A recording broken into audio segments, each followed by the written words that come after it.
अब याचना नहीं, रण होगा, संघर्ष बड़ा भीषण होगा। ये बहुत हो गया कि कितने दिन तक इतिहास में जाएंगे, कब तक जाएंगे। केवल हमारी छाती के ऊपर एक्सपेरिमेंट ऑफ सेक्युलरिज्म क्यों होगा? बताइए ना उनको क्यों बताया नहीं? लेट देम क्रिटिसाइज दी एग्रेसर्स फर्स्ट। इनका डीएनए हमारे डीएनए सेम है, कायर थे, तलवार के जोर पे डर गए, इसीलिए तो मुसलमान बन गए। नहीं तो क्या था उस पर बताइए? ये हमारे तो डीएनए से आते हैं। इन्होंने उल्टा आपने कहना चाहिए कम बैक इनटू स्वधर्म में आने की आपने उसके सामने चेष्टा करनी चाहिए सर।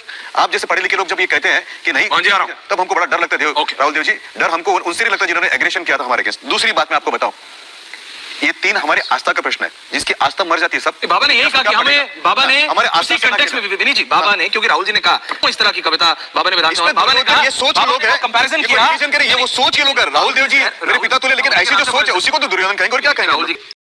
राम राम सभी दोस्तों को। और दोस्तों कैसे हो आप सबका स्वागत है आपके अपने चैनल हिंदी तड़का में। रिजवान अहमद, आप सबको पता ही है कि वो कैसे डिबेट में धागे खोलते हैं।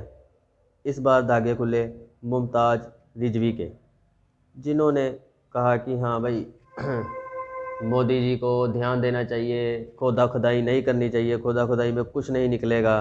तो रिजवान अहमद ने उनको ऐसे पहाड़े याद करवाए कि वो ताउम्र याद रखेंगे।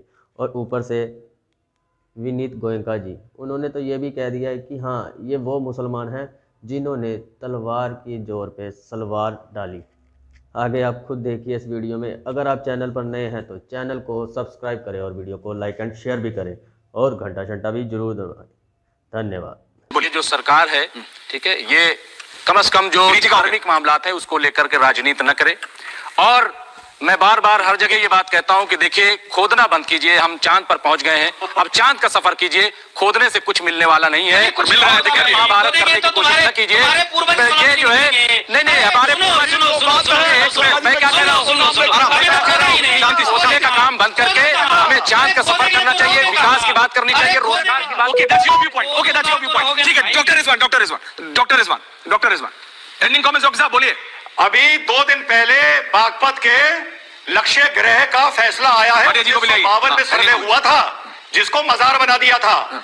जो लोग मथुरा काशी और इसकी बात करते हैं, जो भी सनातनी, मुझे वो मूर्ख लगते हैं, मूर्ख। आचार्य जी को भी अगर सनातनियों का आक्रांताओं ने पत्थर भी तोड़ा है, पत्थर तो उसको वापस लो।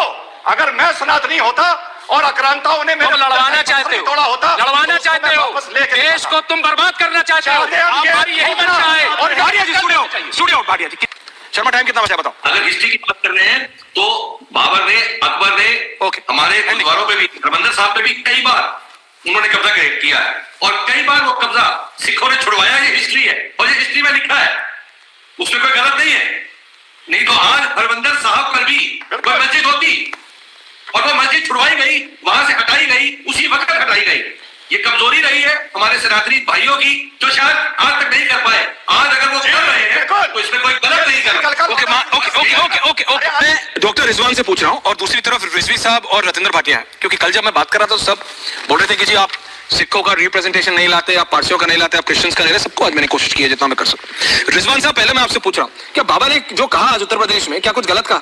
और उन्होंने कंपैरिजन दिया कि दुर्योधन ने भी कहा था, मतलब दुर्योधन से भी कहा था प्रभु श्री कृष्ण ने कहा था कि भाई दे दो सिर्फ 5 ग्राम, रखो अपना मतलब धरती तमाम हिंदुओं के लिए। So what's wrong in what he is saying? Doctor Rizwan ji शुक्रिया। जी नहीं शुक्रिया। जय हिंद, वंदे मातरम।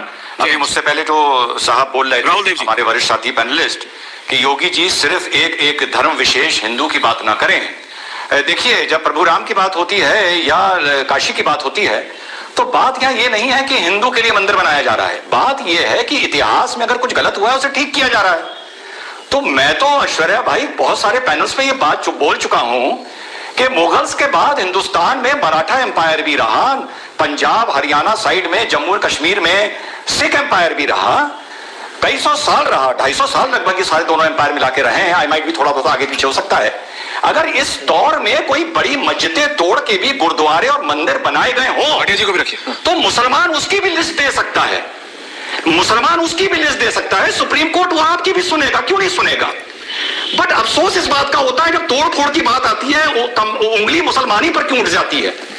भाई मराठाओं ने भी तो कोई हमारी मस्जिदें तोड़ी होंगी ना, जैसे मुगलों का पे आरोप लगता है। तो वो लिस्ट दो, सुप्रीम कोर्ट चलते हैं, हम मस्जिद की भी लड़ाई लड़ते हैं। अब अगर ऐसी कोई लिस्ट ही नहीं है और बदकिस्मती से बेचारे हिंदू ही ऐसी लिस्ट लेके घूम रहे हैं 70 साल से या 200 साल से, तो इसको धर्म से जोड़ के नहीं दे सकते, इसको भारतीय संस्कृति से देखना पड़ेगा, धर्म से मैं नहीं जोड़ सकता। पहली चीज पर जोड़ा जाता है ना। दूसरी बात, जो बाबा ने बोला, मैं ऐश्वर्या भाई उससे भी एग्री नहीं करता।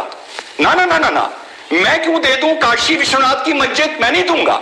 हाँ, लेकिन मैं इतना कहूंगा कि भैया जो भी सर्वे करना है, जो भी करना है, जो भी तहकीकात करनी है, कर लो, तसल्ली कर लो। सर्वे से मैं भागूंगा नहीं। अगर मैं सर्वे से भागूंगा मतलब मेरी चोर की दाढ़ी में तिनका है। मैं कहूंगा भैया सर्वे कर लो, मैं कहूंगा भैया सर्वे कर लो। अगर उस मस्जिद की दीवारों पर और तहखानों पर मूर्तियां निकलती हैं तो मैं कहूंगा भैया वो मस्जिद थी ही नहीं। आई एम सॉरी, लो मस्जिद को हटा देते हैं, तुम्हारा मंदिर बना देते हैं, क्योंकि जहां पर मूर्तियां हैं वहां पर नमाज भी जायज नहीं है, वो मस्जिद भी नहीं है।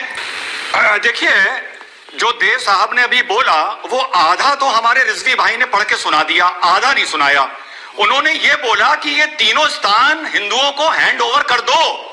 तो भैया अगर देव साहब की बात इतनी पसंद आई है तो तीनों स्थान हैंड ओवर करने की बात याद रखो ना। पहली चीज, अब आप बीच में बोलना है, 1 मिनट।